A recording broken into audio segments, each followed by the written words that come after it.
Good evening. I am Miriam Abdulkawi, and here's what's ahead for you on 7 News tonight. Finally, government slams the brakes on the SpeedNet acquisition. The Prime Minister orders that it be put on pause. But what does that really mean? Jules Vasquez will be in studio to break it down. And plus, we'll ask the Prime Minister about what it all means. Also, PUP supporters went to Belmopan to rally today. But for what? We asked them. Plus, we'll take you to a special dedication mass at SJC, an event so big that it delayed the start of the House meeting by 3 hours. These stories and much more are ahead on 7 News tonight, so please stay tuned.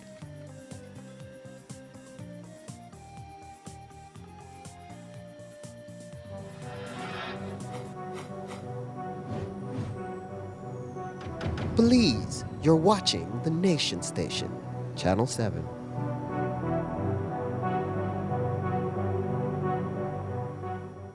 What if BTL and Smart came together?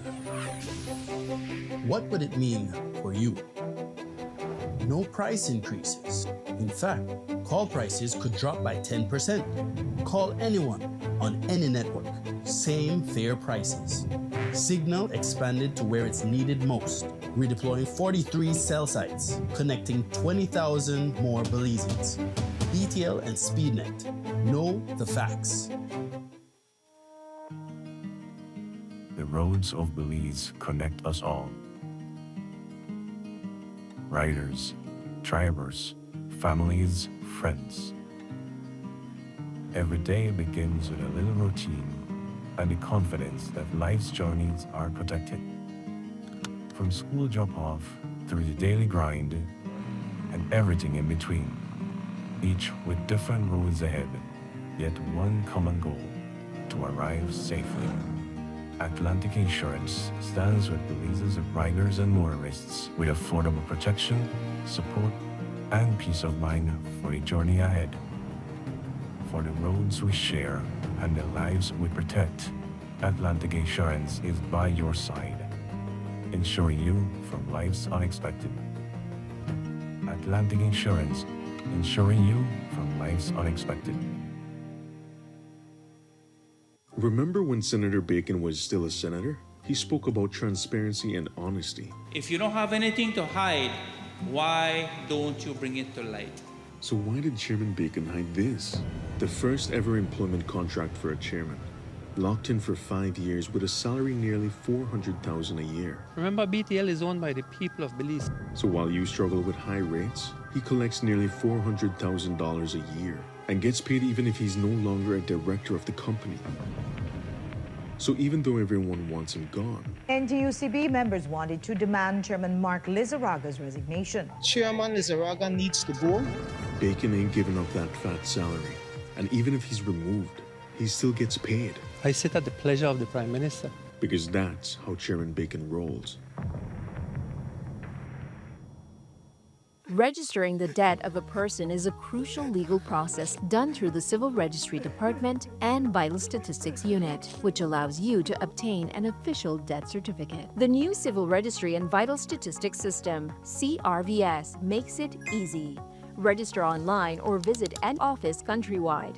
The debt registration process involves providing the necessary details about the deceased and the details of their debt. Register a debt promptly to avoid any delays or additional fees for late registration. Who can register a debt? Any person with an original medical certificate for the cause of debt, MCCD, issued by the medical facility certifying the debt. The new CRVS, digitally connecting citizens to all vital statistics services. Visit crvs.gov.bz to complete the debt registration process with ease and care.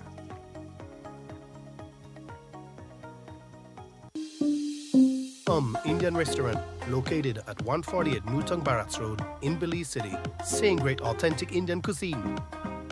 More space, a VIP area, and better ambience. Visit them at their new location or place your order via WhatsApp to 614-667.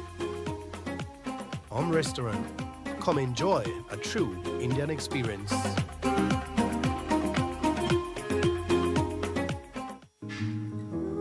One, 1, 2, 3.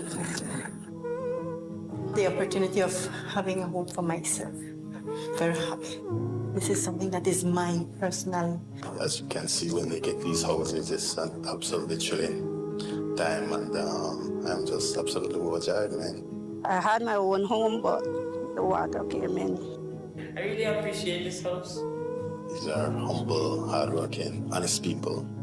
They've worked all their lives, done a tremendous job with their children, have grown their children up to be considerate, responsible, hardworking citizens under really tough conditions. So they have done their part for this country.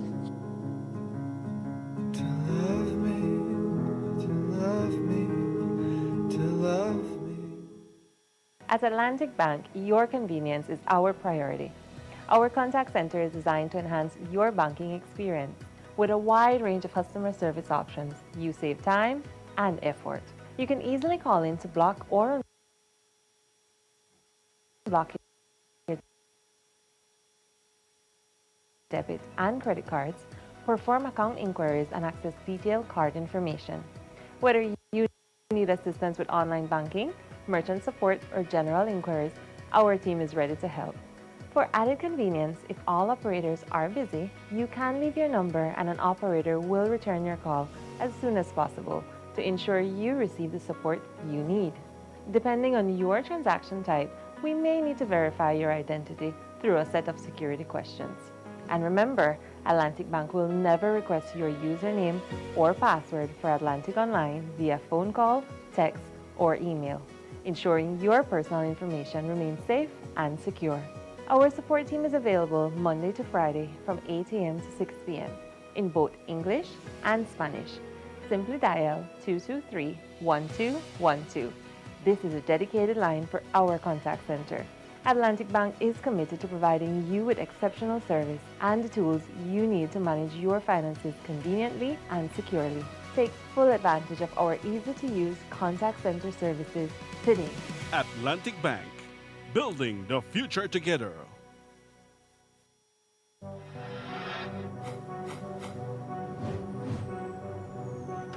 Belize, you're watching the Nation Station, Channel 7.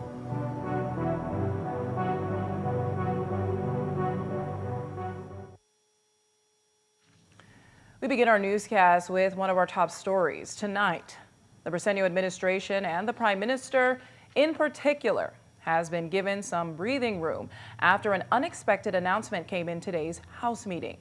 After weeks of agitation by civil society and the opposition, months of raising the alarm by this newsroom, the Minister of Public Utilities announced that the SpeedNet acquisition by BTL is being put on pause. Here's more.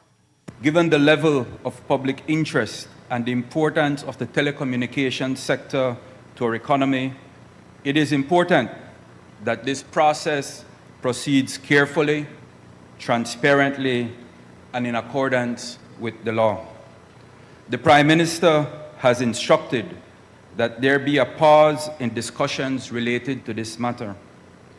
This pause is intended to allow the parties involved to further engage the public in a genuine, open, and cordial way, and to ensure that the proper regulatory process is followed.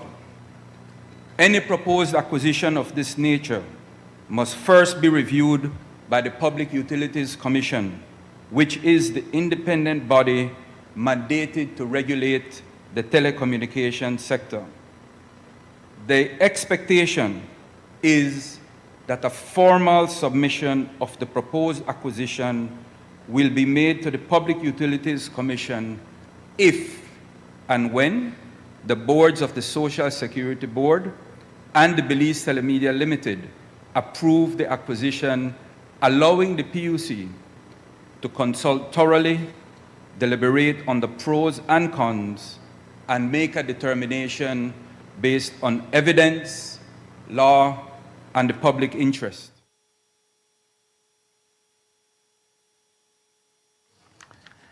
But he didn't say for how long. So the days, weeks, maybe months to come will tell us more about this pause. But today, The media pressed the Prime Minister for some clarity on why. He said the PUC now has to get involved in what has become a very messy acquisition. What has been happening is that I think that they put the cart ahead of the horse, the PUC needs to get involved.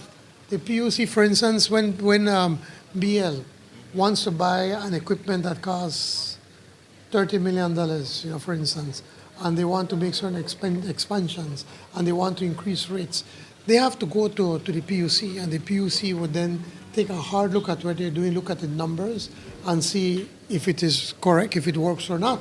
And so the same thing applies to telecommunications.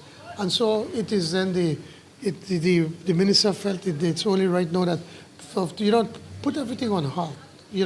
There's just been a lot of misinformation from both sides. So he felt that the best thing to do right now is for the PUC to step in and to take a look at what BTL is proposing, and then to see if it is something that is in the best interest of the country. And then they could make a recommendation as to the way forward. What is happening now is and I don't know all the details. I think Minister Shabat would be the best person that you that could answer you. But basically, is to be able for the Public Utilities Commission to put everything on a stop. Let's say, okay, guys, we legally should step in. We should have been the first one you should have come to. And for us to be able to take a look at what is it that you're proposing. So that by itself is we're going to do that. Also, there's supposed to have been regulations a long time ago. I think SMART went to court to make the case that BTL is a dominant provider. And the court case, they won in court. But the previous government never made any kind of implementations or regulations to ensure that there can be some kind of level playing field between both players. So again, because of all that has been happening now, the PUC is saying we need to do regulations. We need to relook at the issue of whether BTL is a dominant provider, and also to look at if it makes sense what BTL is proposing with a merger.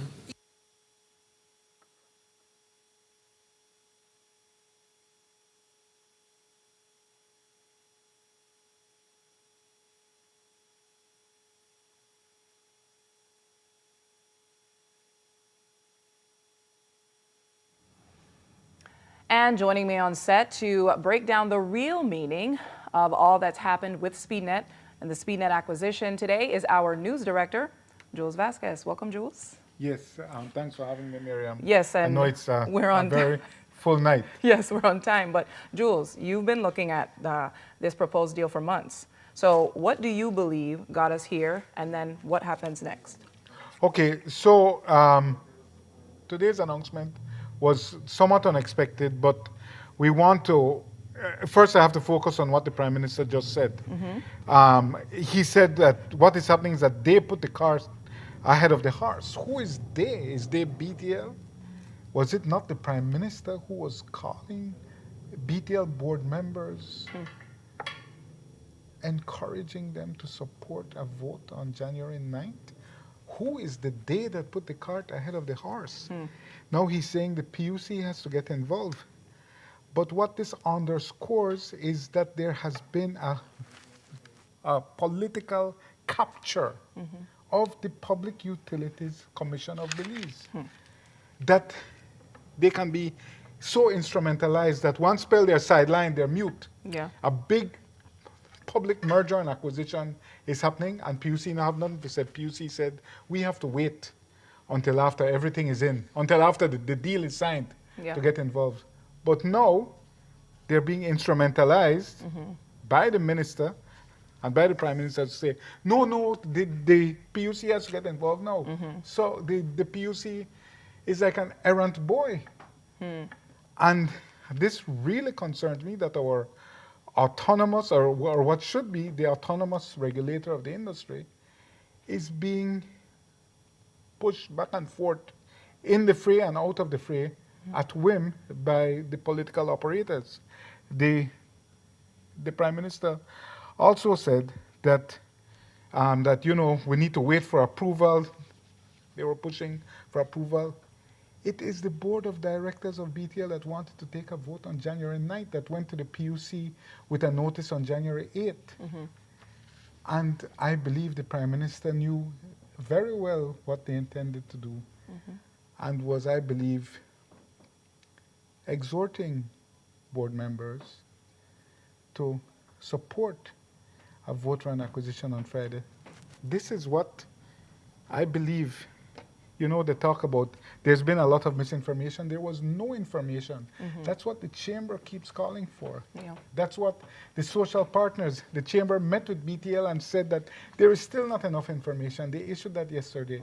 There has been an absence of information. The shortage of information in this process, which has been thoroughly mismanaged by the chairman of BTL, the absence of information led to the resignation of a board member. Chandra Nisbet Cancino resigned because there was not enough information. That is true. So, and then the Prime Minister said in those remarks we just saw, I don't know all the details. Well, it's the Minister of Public Utilities who just said in the House that the Prime Minister, is the one who asked for the pause. So, what concerns me is that the Prime Minister is playing all sides of this.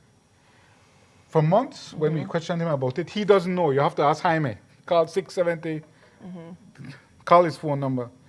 And then, when it came out, he was there endorsing it, saying BTL has to do this, its revenues are flatlining, it needs to do it. And now, he's taking a third position. Oh, he's a voice of moderation. We need to take a pause. I don't understand how he can try to occupy, or try to credibly occupy all three positions on this issue, from clueless observer to a transaction involving his family, to enthusiastic endorser, and now to the voice of moderation. The Prime Minister has asked that we put a pause. What's really happening here, Miriam, I believe, as you said at the opening, the Prime Minister, they needed breathing room. The pressure was intense. His support in the cabinet for this was splintering. We saw the remarks by Julius Espat and by Anthony Mahler. I believe the Prime Minister is under intense pressure from the Ashcroft Alliance to consummate this deal. And so this is a way to just release the pressure. But this pause does not mean that it's off the table. It is literally, if I can give you the most basic analogy. If a child is throwing a tantrum at night because their parents want to take away their cell phone or their PlayStation or their TV, whatever, what does the parent do? Okay, go and sleep with it tonight. And when they wake up in the morning, it won't be there, it's gone. So that goes back to, I believe, when we covered this story yesterday, it was about putting a pause so that the public can be consulted. That was another spin on it as well. What are your thoughts on that? I mean, you obviously have different opinions. I hear them talking about the PUC. I heard the minister talking about the PUC, that the PUC will now engage in this process of consultation, etc., which is what has been called for the start, for the PUC to do its job to protect competition in this marketplace. But what I didn't hear any of them say was that the public is free to enter its input. That is a critical part of every would they PUC. Well, you write into the PUC. It's a standard part of every PUC consultation, but they referred to consultations with stakeholders. But we want to know that the public will be consulted and will be able to give its input. And none of them referred to it on a specific when and where. But what concerns me is that the PUC is reduced to a plaything. First, we don't want you in, we want to just do it in a snap, and nobody gets you involved. And then, suddenly, no, the PUC has to mediate this. To me, it is very transparent. I think that it is an attempt to wheel and come again. I think that it is an attempt to reload this on the less strenuous circumstances. No, we have to look at it. Is it going to be weeks? Is it going to be months? Listen, they have a problem. Social Security Board refuses to come around. Mm.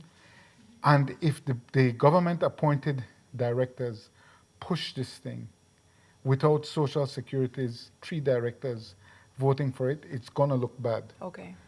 But Social Security Board is still doing its due diligence, it's still gathering information, has still not taken a position. So they have a problem. Now, they believe, I believe the chair lady of Social Security Board is not long for the job. I think it was prearranged before any of this, that she would be resigning by mid-year. They might be waiting for her to resign. They view her, Chandra Nisbet Cancino, as being in the way. That is how they see it. So it might also, you know, the chairman of BTL hasn't won many plaudits, much praise for being an effective salesperson on this. I don't know if Mark Lizarraga will continue to be the chairman, but maybe they put someone else at the front of this deal. But I think they intend to reload it. And I think that is just a pause. Okay. Right? To let everyone bring down their hackles, and then you take away the cell phone or the PlayStation in the morning. I really think it's a strategic withdrawal, because he who fight and run away lives to fight another day. Yeah. So now, you know, what strikes me also, what the Prime Minister says, is that, you know, he says, you know, things have to go on a pause now. But he's the one who was saying BTL, he's telling a private board of directors now. BTL's private board of directors, who he just this week said has to act in their fiduciary duty. Now he's saying, no. BTL's board has to be put on pause. Yeah. So what's all the talk of this fight? So he's Yeah. he's now directly intervening in the affairs of the board, which are well afoot, directly intervening in the affairs of the politically captured PUC. Yeah. It really is laughable. Yeah. So as we start to kind of wrap up, Jules, I wanted to, you know, just kind of summarize everything you talked about. You mentioned the political capture. You talked about PUC being instrumentalized now, you feel, so that they can put it on a pause in order to kind of proceed in a way that they want to anyway. And then you were talking about in the past what happened, what got us here, the resignations, different things like that. And you're saying that, in your opinion, you feel that the Prime Minister is playing all sides. So we're moving, as things move along, what is your take or your opinion as far as how long is this pause going to happen and what happens really next? I think that the PUC will get involved, as it should have from the start. You don't say, right? They will get involved, and there will be some type of consultation process, but we have to understand that the PUC is appointed by the Prime Minister. The commissioners of the PUC, the ultimate decision makers, are appointed by the Prime Minister. So that, again, is a massive conflict of interest, because the Prime Minister's family stands to benefit $18 million. And I'm not impugning on his professionalism, but the chairman of the PUC, Dean Molina, is a former employee of the Ashcroft Alliance. Those are the two parties that stand to benefit from this transaction. You cannot run away from the central fact that we're talking $80 million. So, and in closing, I just want to quickly say that it was a massive fail on the UDP's part to not go and do their job. And when you say that, what do you mean by that? They boycotted. The expectation. They boycotted today's event, today's House meeting. Had they gone, they could have danced on the PUP's head for this sheepish retreat. They could have danced. In my opinion, you get paid by the taxpayers. You go do your job. I understand there are times, you know, the opposition walks out of Parliament. We've seen that many times, I understand. But in my opinion, you have to be there. Yeah. You have to show up to your House meeting for which you are being paid. And it turned out to be a consequential House meeting, and they could have made great gains from a political perspective to embarrass the PUP in the chamber, that they did not do so. So you felt they that made was a misstep, missed opportunity. Certainly a missed opportunity. Any final words as we close, Jules? Well, I feel like there's so much you have to say. No, I'm just saying that I don't think who we have to look at now are the social actors, the NTUCB, the Chamber of Commerce, the independent senators, the media, all of those people, and the teachers union and PSU as well, all of those people who raised the alarm and said, we aren't being consulted, we are not fine with this. Yeah. They have to remain engaged if they're serious, because they're going to wait for things to subside, maybe for a few alignments to change, and they're going to bring this back, because $18 million, you don't just walk away from, right? That's how much is going to the Briceño family, and it's another $62 million for the Ashcroft Alliance. Yeah. And if they don't sell it now to BTL, there are not many more people they're going to be able to sell it to. And so we wait because of the pause. Indeed. So we wait. Thank you so much, Jules. And as I said, while we wait and watch to see what comes next, the Prime Minister still had a lot more to answer to today, like about his Northern Caucus endorsing the acquisition. You've heard Minister Julius Espat express his disappointment, saying that Cabinet agreed to keep their position private until consultations were done. So, does the Northern Caucus's statement mean that the Prime Minister is endorsing the deal? Well, he says there's a difference between the Cabinet and the caucus. And here's how he explained it in detail. The Northern Caucus have issued a statement in support of the acquisition, considering Cabinet had decided not to make their position and no one was to not influence the discussions. Well, you see, there are two things. One is the Cabinet and one is the party. The Cabinet, when we made a presentation to us, and as I said, all the questions were answered to our satisfaction. But we felt that we want the process to play out. But then we had an executive meeting, a party executive meeting, and there the national executive felt strongly that we're taking a beating politically, and we're not speaking out. I mean, the UDP has been speaking out. They made a presentation to the UDP, and they have not made a presentation to the PUP. So they felt that it's best then that the caucuses asked for this presentation. We asked for the presentation, and the Northern Caucus, when it was done, the Northern Caucus felt that they needed to make their position known, and that's what happened. So do you then separate your role as party leader and a leader in the North from your role as Prime Minister? And is it that you as a leader in the North supports it, but then you as a Prime Minister are indecisive? How long it take you for me to come up with a question? I am the leader of the People's United Party. I am a member of the Northern Caucus. I'm not a leader of the Northern Caucus. And I'm also the Prime Minister. I have to kind of separate my roles.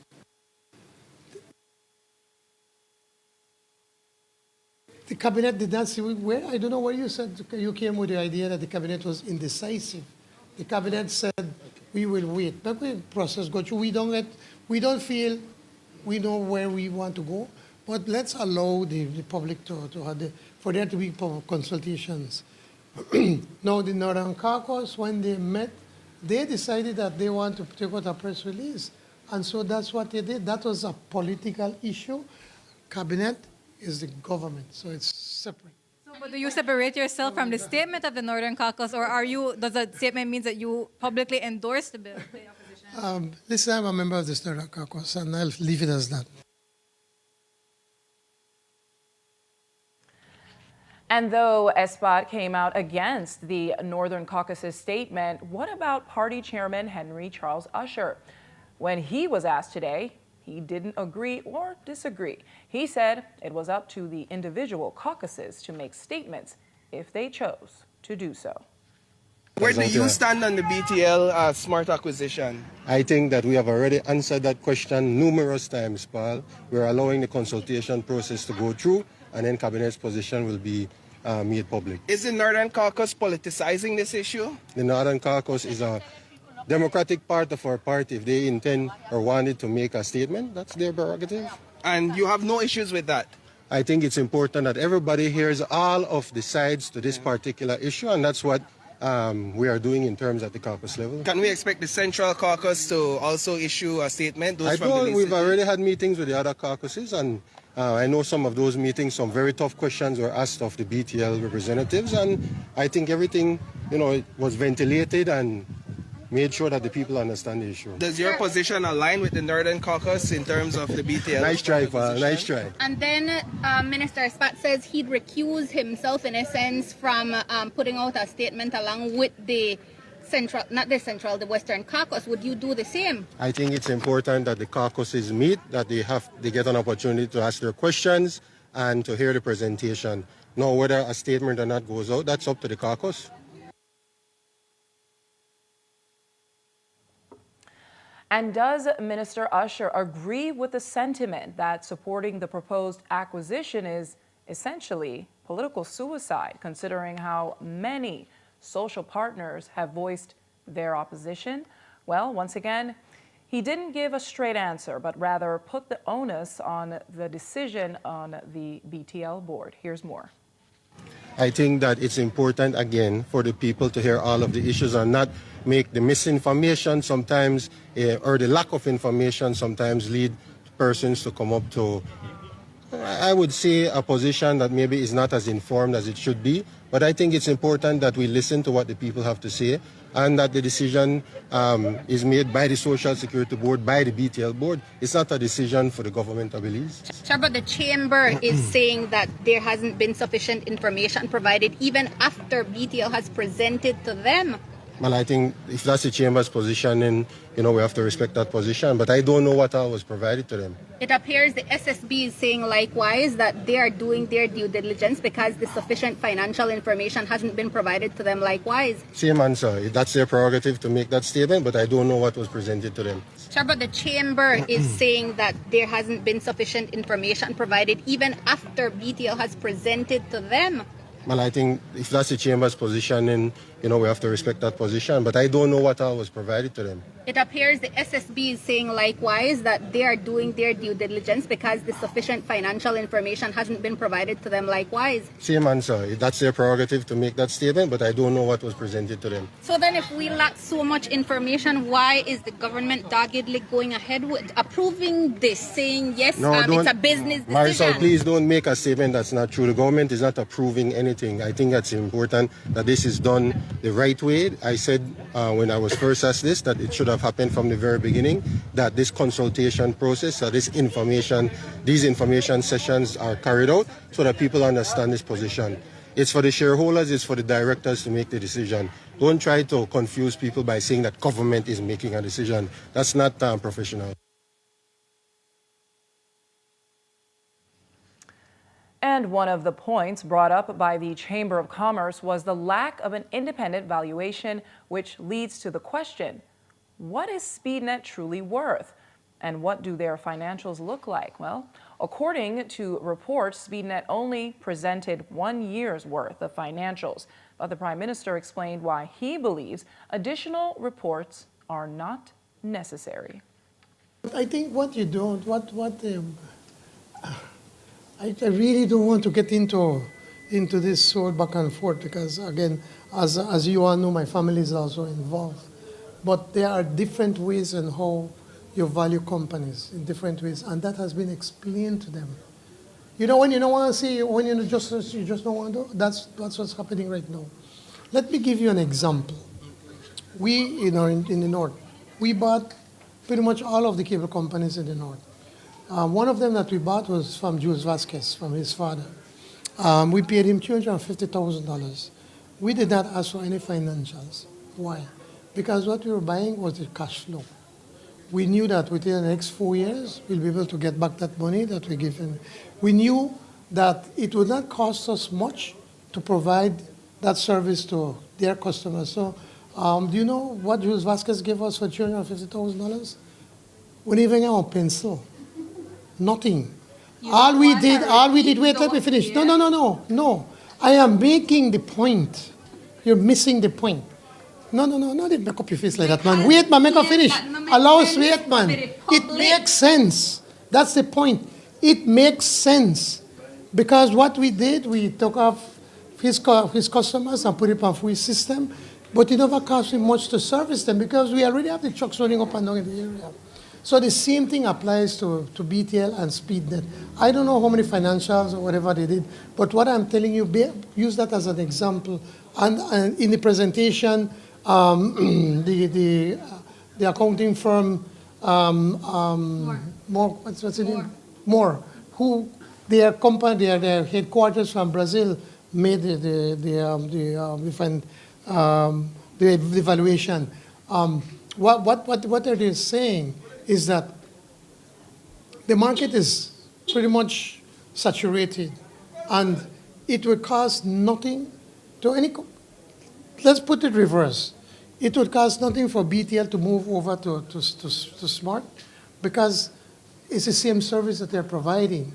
So what BTL is attempting to do is to be able to get off all that cash flow from all of those customers. And then it will not cost them much to continue to provide service for those people because they already have the trucks already, they already have the towers already. Actually, with the extra towers that they're going to get, they will be able to spread they'll be able to provide even better coverage to some of the areas, for instance, in Toledo, that is not financially feasible to provide the service there. But because now you'll have these towers, you could deploy towers in those areas.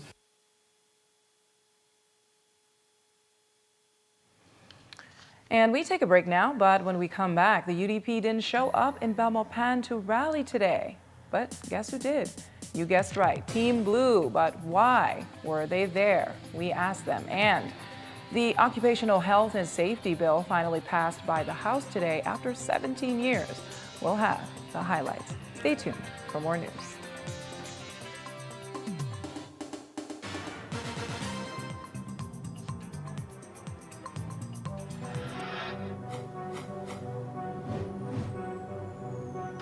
Please, you're watching the Nation Station, Channel 7.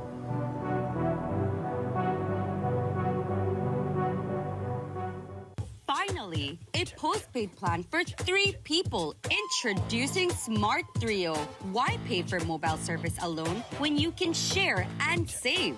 Get unlimited national calls, text, plus 100 gigabytes of shared data. And the best part? It's only $135. That's right, as low as $45 per person. Perfect for small families, couples, or close friends. Smart Trio. 3 lines, 1 smart choice. Sign up now and you could win a Trio getaway to San Pedro for 3. Visit us at www.smart-bz.com for more information or sign up at any showroom today.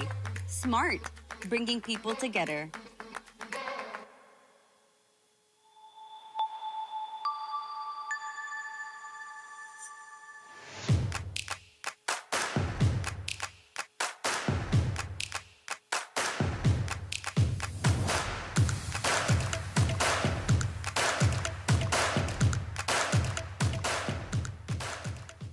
In 2005, a prime minister and his favorite minister refused to listen. They tried to force a deal that the people didn't want. They thought they were untouchable. They fractured their government, and it led to their demise.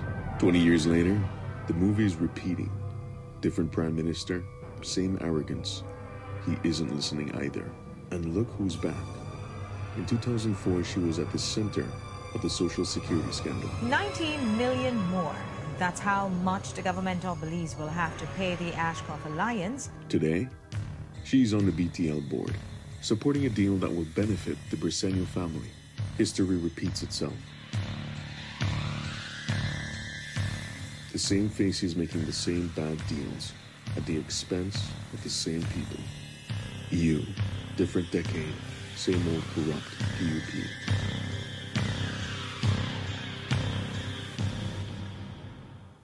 Belize is transforming the way taxes are managed with the Semi-Autonomous Revenue Authority, a modern system built on flexibility, efficiency, and accountability. SAR will have its own human resource policies, ensuring faster hiring, fairer opportunities, and competitive pay that rewards performance. The SARA will also manage its own budget, making it easier to fund what matters most: better technology, improved taxpayer services, and stronger enforcement when needed. With this flexibility comes responsibility. Independent audits, public reports, and parliamentary oversight will ensure full transparency. SARA's transparency, flexibility, and efficiency will ensure smarter decision-making, better taxpayer service, and responsible use of public funds. SARA, flexibility to serve you better, accountability to serve you right.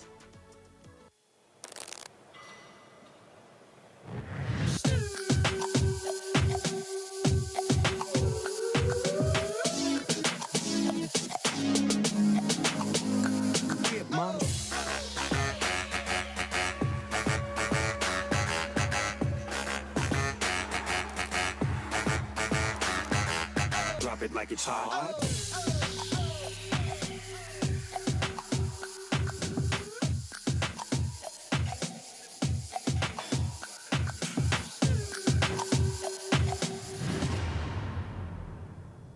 En Atlantic Bank, tu comodidad es nuestra prioridad.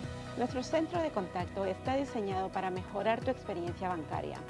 Con una amplia gama de opciones de servicio al cliente, ahorras tiempo y esfuerzo. Puedes llamar fácilmente para bloquear o desbloquear tus tarjetas de débito y crédito, realizar consultas de cuentas y acceder a información detallada de tus tarjetas. Ya sea que necesites asistencia con la banca en línea, apoyo para comercios o consultas generales, nuestro equipo está listo para ayudarte. Para mayor comodidad, si todos los operadores están ocupados, puedes dejar tu número y un operador te devolverá la llamada lo antes posible para asegurarse de que recibas el apoyo que necesitas. Para mayor seguridad, es posible que necesitemos verificar tu identidad con un conjunto de preguntas sencillas. Recuerda, Atlantic Bank nunca solicitará tu nombre de tu usuario ni contraseña de Atlantic Online por llamada telefónica, mensaje de texto o correo electrónico, asegurando que tu información personal permanezca segura y protegida. Nuestro equipo de apoyo está disponible de lunes a viernes, de 8 a.m. a 6 p.m., en inglés y en español. Simplemente marca al 223-1212. Esta es la línea dedicada para nuestro centro de contacto. Atlantic Bank se compromete a brindarte un servicio excepcional y las herramientas que necesitas para administrar tus finanzas de manera conveniente y segura.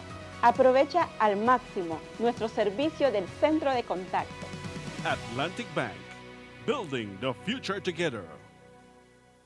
I'm Randall Friesen and I manage Westbell Produce, better known as Granny's Foods. That's our main brand. So we offer high quality grains, beans, rice, and we also offer corn chips made from 100% locally grown corn. We saw a need for high quality locally produced products. A lot of the best products are being exported, and we said, we need to keep some of the best products here in Belize rather than export everything. Atlantic Bank has helped us achieve our goals by providing the financing for us to be able to launch products faster than we would without the financing that they offer. We find that Atlantic Bank is very customer friendly, especially with small and medium-sized businesses. We find that Atlantic Bank is more than willing to go the extra mile. They try to understand your business. So when we go to Atlantic Bank with a certain need, we find that they try to develop a solution that will meet our specific need. I would encourage any small business owner to go to Atlantic Bank for their financial services. They're very friendly, and just overall, their service is excellent.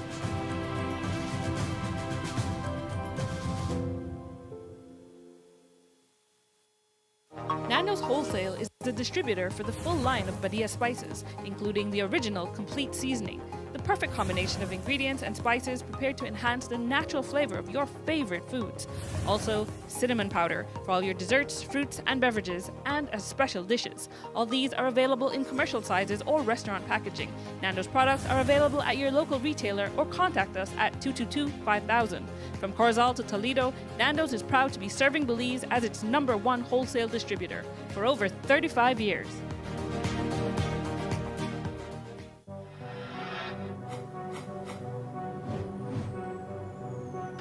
Belize, you're watching the Nation Station, Channel 7.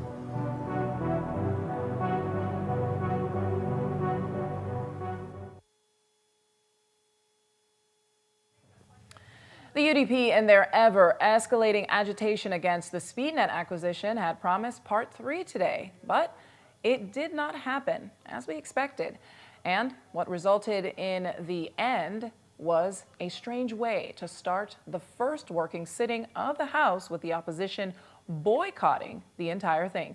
Our very own Jaleesa Roberts was there and files this report. On Wednesday, after the UDP debacle, you would recall the party chairlady saying this. Will the UDP be protesting the House sitting on Friday? Listen to me, my friend. Did you not hear the leader of the opposition tell you there will be as many phases as possible and as necessary? We wanted it, or no wanted it? Well, we were there, but they weren't.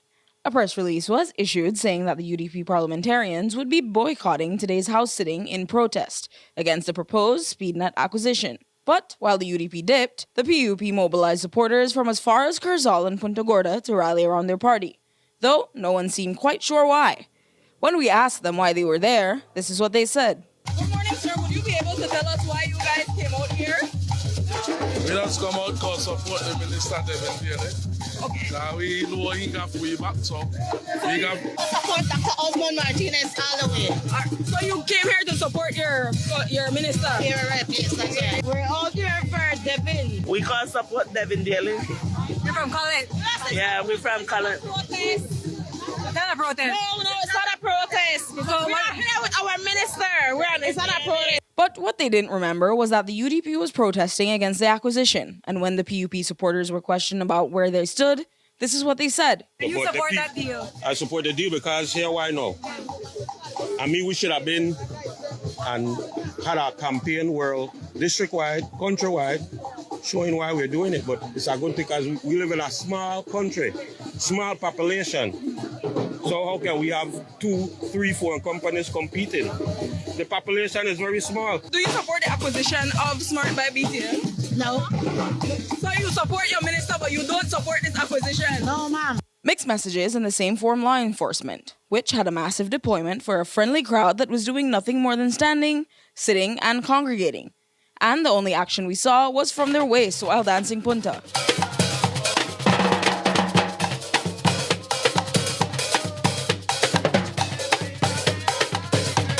When the party chairman was asked why supporters were present, he said they came to support the OSH bill, except they didn't seem to get the memo. Why supporters are out here today so that there isn't any misinterpretation or understanding of what's happening. They're out here to support the OSH bill. It's a very important bill that will be introduced in the House today. It's a historic piece of legislation. It's a shame that the opposition is not here to support this bill. Jaleesa Roberts, 7 News.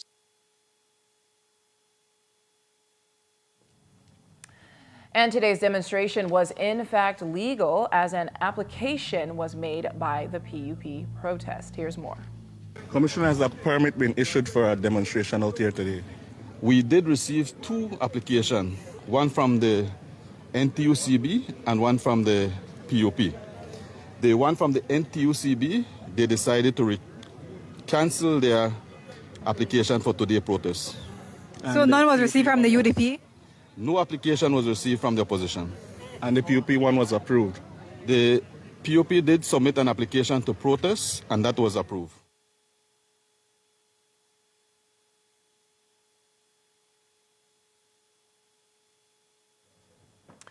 But as for the protest, that occurred on Wednesday, here in the city, the UDP broke the terms of their protest permit when they made their way to Belcan Bridge. He outlined the consequences in detail.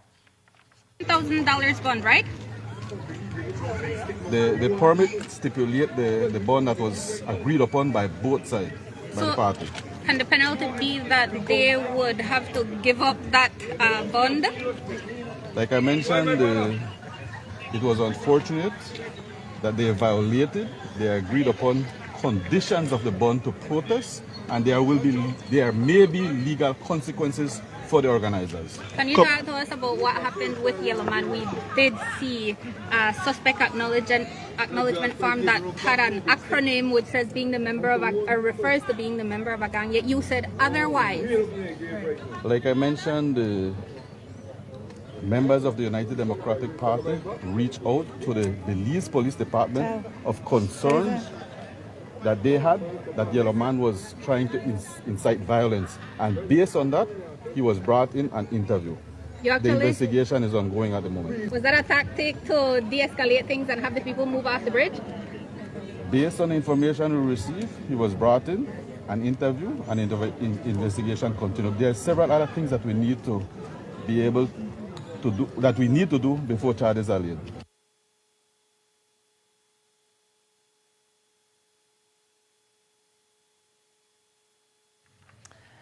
And now we turn to the orders of the day. The OSH bill is back in the House. Rush the OSH. You've probably heard this statement chanted by the NTUCB presidents, past and present.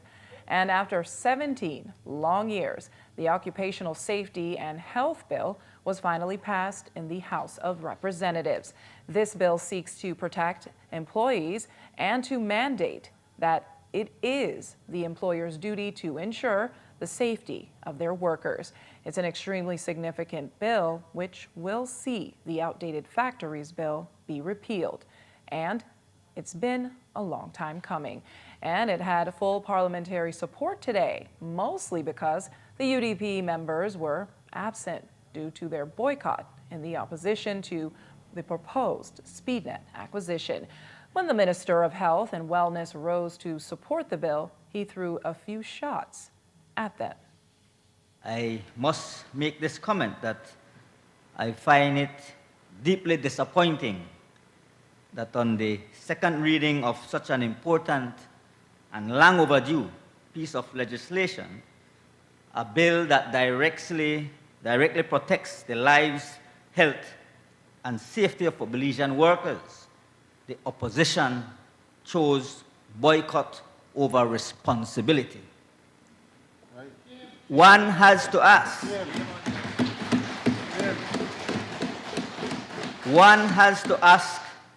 does the leader of the opposition and the UDP truly care about Belizean worker? Absolutely not. Because if they did, Madam Speaker, they would be here in this House today, debating, contributing, and standing up for the very people this Occupational Safety and Health Bill is designed to protect. So I rise, Madam Speaker, in full support of the Occupational Safety and Health Bill 2025, a bill that is not only about regulation, but about protection, dignity, and the fundamental right of every Belizean worker to return home safe and healthy at the end of the workday. At its core, this legislation recognizes something simple but powerful, that safe work is a public health issue, an economic issue, and a human rights issue.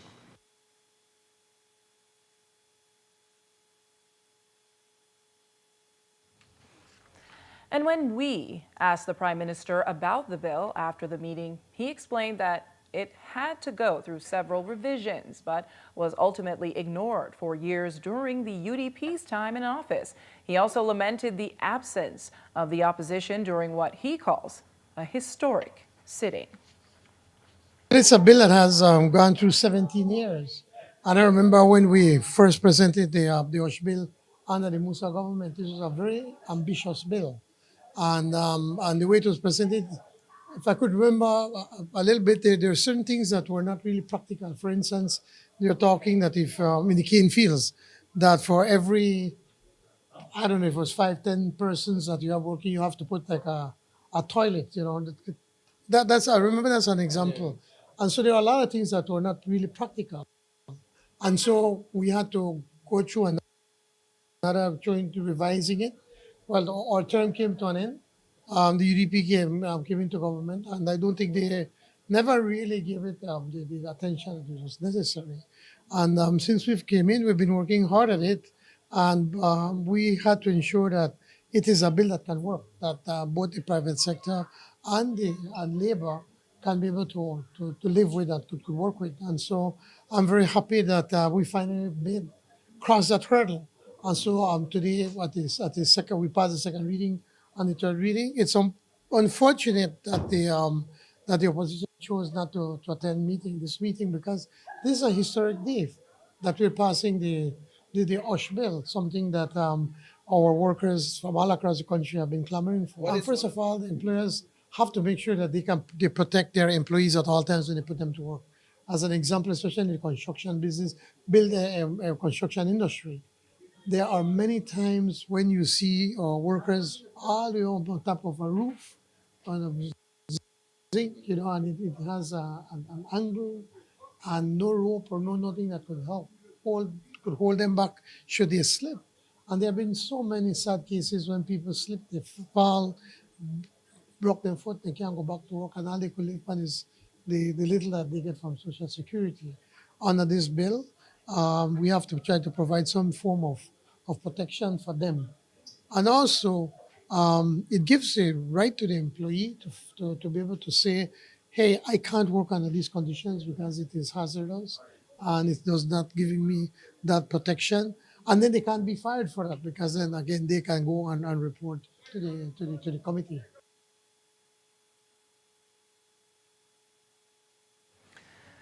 And the UDP issued a press release stating that just because they boycotted today's meeting, it doesn't mean that they don't support the bill. However, they added that, quote, the passage of the bill in its current form alone will not be enough.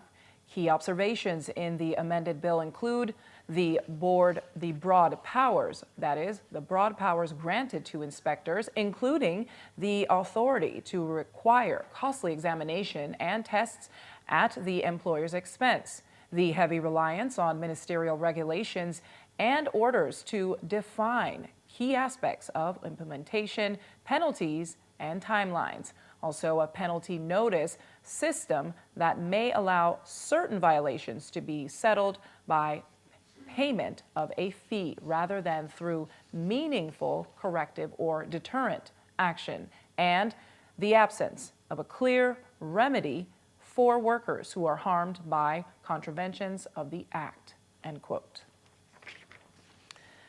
And the NHI bill was also introduced in the House today. The bill seeks to establish the administrative framework and other necessary mechanisms to enable accessible, affordable, and quality health care. The Prime Minister explained more in detail. That we on this side believe that this is of profound national importance. The National Health Insurance Authority Bill of 2026 represents the single most significant transformation of our nation's healthcare system in a generation. Its purpose is clear. Its mandate is urgent and is fulfilling the People's United Party and this government's commitment to social justice principle. For too long, the quality of health care a citizen receives has been dictated by their ability to pay. This is a fundamental inequity that our nation must resolve. Today, we take a decisive step to fulfill our solemn promise made to the Belizean people in Plan Belize, the establishment of a universal, single-payer national health insurance (NHI) system that guarantees quality health care as a right, not a privilege. This bill I present today does not merely adjust existing mechanisms, it creates an entirely new foundation. Cabinet is convinced that a new independent and powerful statutory body, the National Health Insurance Authority, will be better than what presently exists. This legislation empowers the NHI authority with several critical mandates to achieve universal coverage. It will be the sole public payer and strategic purchaser. The authority will act as a single consolidated public payer for all essential primary health services.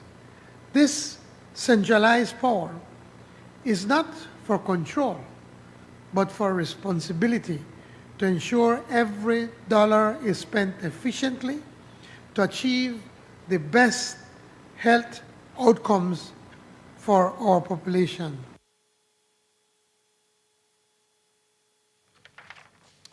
And back outside the chambers, when the Prime Minister was asked about the former BTL employees and their severance, he sided with them, saying that BTL will have to find some way to pay them.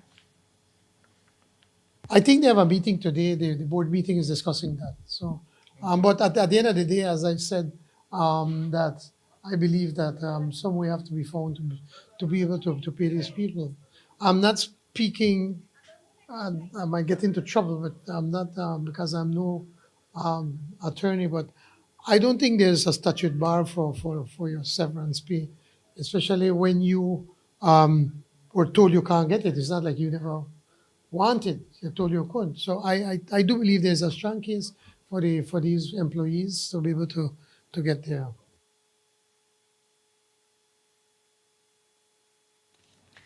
The BTL Board of Directors met today reportedly to receive 2 more legal opinions on whether they should pay the BCWJ employees.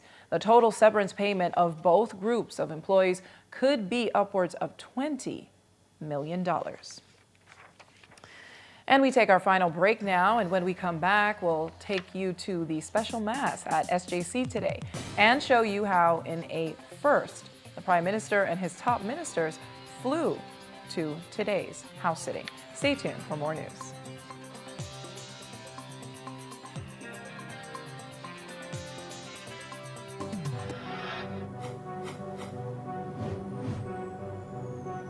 Please, you're watching the Nation Station, Channel 7.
Belize, you're watching the Nation Station, Channel 7.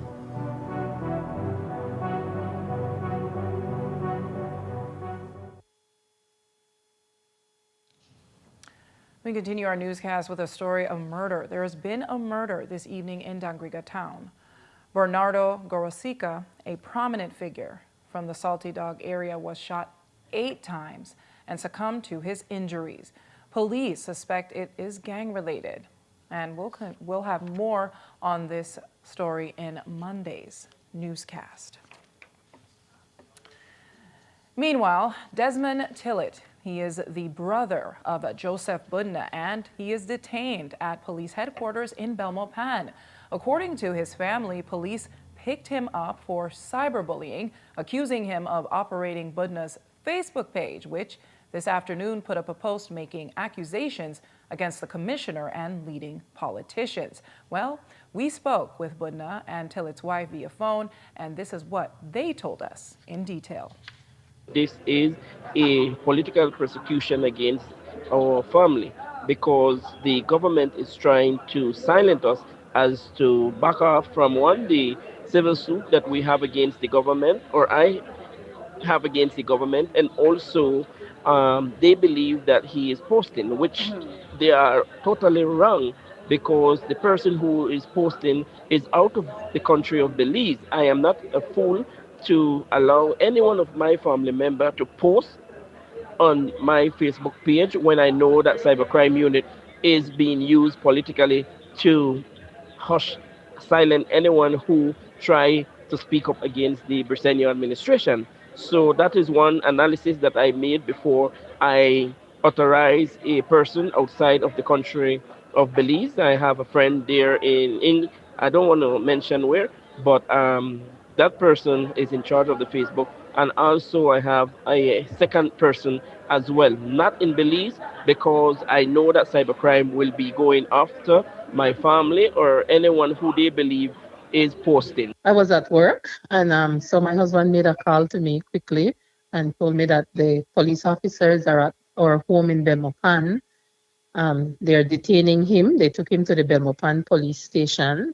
They're detaining him because they believe that he's the one making the posts using Joseph Budna's Facebook and making the posts, whatever post. I'm not sure if there's something heavy that was posted against whoever, but yeah, that he's the one making the posts. If they could notice, the Facebook page for Joseph Budna is constantly being loaded with stuff right now, even when they have my husband in custody.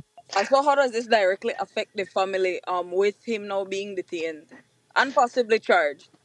Well, Jaliza, I am at school and I am not functioning like I should. Really, it's tough. It's really tough because after being married for so many years and I'm dependable on my husband, it's a tough situation to be in right now. All right, lastly, what are you calling from the Belize Police Department to do? That they would release my husband because the evidence is as clear as night and day that he's not the one making those posts. He's not the one making those posts.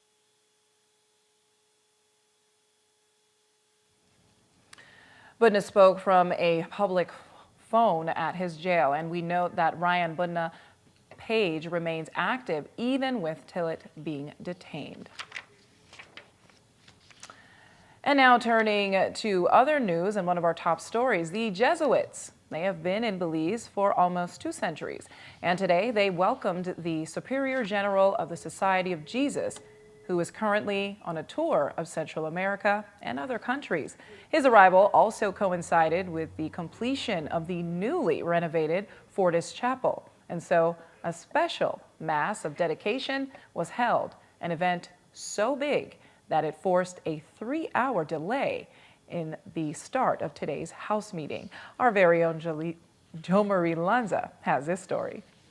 A Mass of blessing was held this morning for the newly renovated Fortis Chapel located on the St. John's College campus. It was a grand event with numerous ministers and other officials present at the event that also featured the melodious sounds of the Belize National Orchestra. The Mass also had a special guest, the Very Reverend Arturo Sosa, the Superior General of the Society of Jesus, who is currently making his first trip to Belize. Father Brian Christopher spoke with us after the Mass about the event. First and foremost, we were doing a blessing of the newly renovated Fordyce Chapel. The chapel was built in the mid-50s. It was renovated maybe about 20 or 30 years ago, and so it was due for renovation. So whenever we do that in the church, we always bless the space, right? Just to remind ourselves that it's same space, God is there present.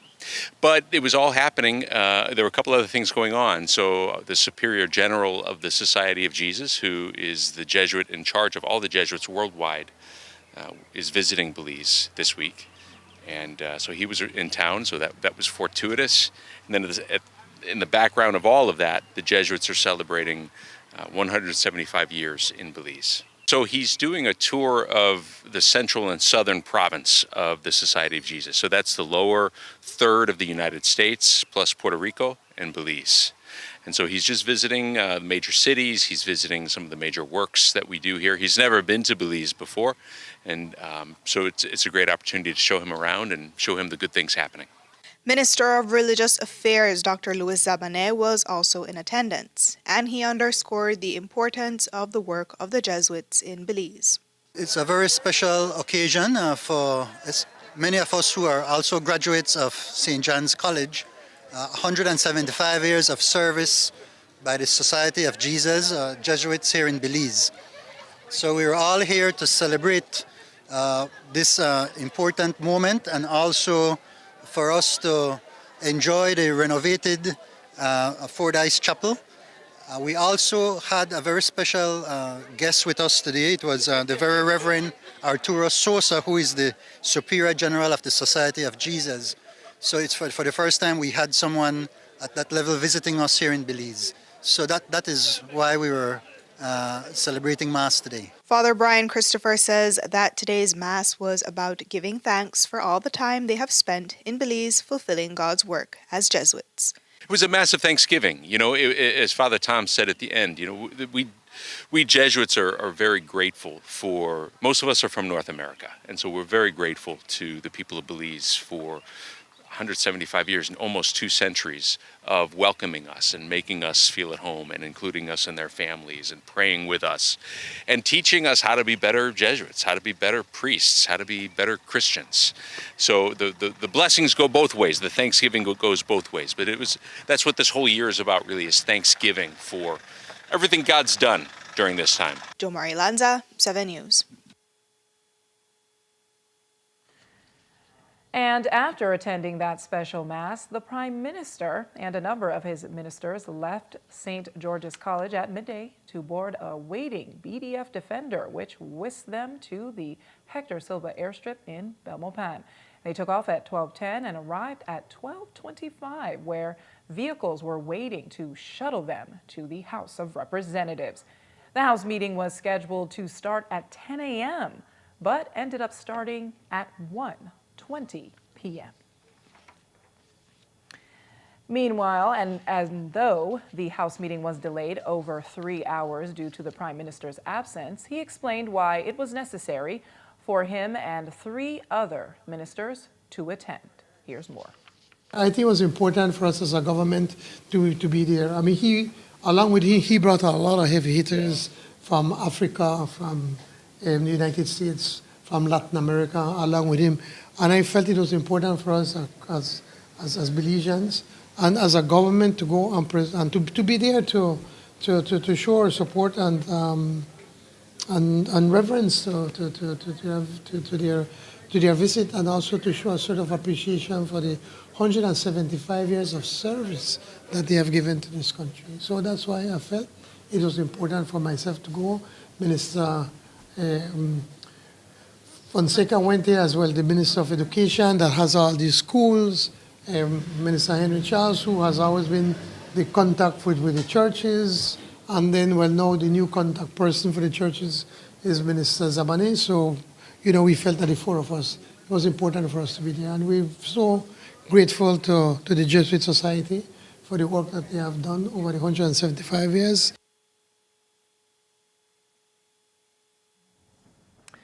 Meanwhile, in other news, the villages of Indian Church, San Carlos, San Benito Poite, Jalacte, and San Vicente now have electricity thanks to the Rural Electrification Project under the EU and BEL. An inaugural ceremony was held yesterday evening in Indian Church to cap off the project, which includes a 10-mile interconnection to the national grid fully funded by BEL. Here are some highlights from the ceremony. Today is truly a proud and meaningful day for the government and people of Belize as we gather to inaugurate the line extension project for the villages of San Carlos and Indian Church. This occasion represents more than the completion of physical infrastructure. It reflects our collective commitment to progress, equity, and national development. Access to electricity is fundamental to improving lives, and today we take another important step toward that goal. For many years, the residents of these communities have awaited this moment. Electricity will now support daily household needs, enhance safety, and create new opportunities for education, communication, and entrepreneurship. This project is a clear demonstration that rural communities matter and that development must reach every corner of our nation. At its core, it is about ensuring that rural communities are not left behind and that all Belizeans have access to safe, reliable electricity, which supports everyday life, economic development, and opportunity. For BEL, this initiative aligns closely with our commitment to serve communities in a way that is sustainable, inclusive, and responsive to local needs. Electricity has the power to transform how families live, how they farm, how farmers operate, how small businesses grow, and how young people learn and plan for the future. This concept of the project began in 2021 when the European Union, BEL, the government of Belize, and Light Up Belize collaborated to secure funding to electrify unserved villages across the country of Belize. And that's all we have for you on 7 News on this Friday night. Thank you so much for watching. I am Miriam Abdul-Kawi. You can find a full transcript of the news at 7newsbelize.com and see the streaming video on our Facebook page. Have a good night and a great weekend, and join Indira Craig back here on Monday at the same time. Have a good night, folks. Stay warm.